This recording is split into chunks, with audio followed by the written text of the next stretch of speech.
Do you think that if the West Side starts going green, people will think better of us? Um,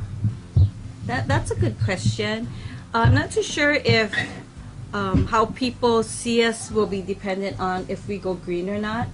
but we could be looked upon as a forerunner or someone who is actually taking the steps to moving in that direction versus there's a lot of discussions about going green, but if we can go ahead and just say a certain area of the island of Oahu, for example, the Waianae Coast, could be designated as green site where you implement these types of ideals and values, how that could change perceptions of people that we're actually taking action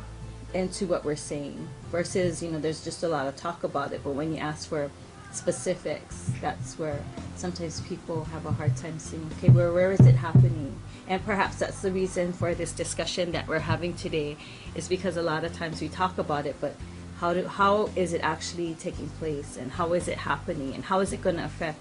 myself and my school and my family and the place that I live? So maybe like an example of how Yeah. it works. Yeah, like designating or setting aside a particular location or an area. For example, the Waianae Coast, like I said, so that the Waianae Coast will go ahead and be designated well, what you can also call it is a sustainable area where you're implementing these initiatives, these green initiatives, and you're setting aside, you may probably even have to set aside funds in order to have such a program move forward.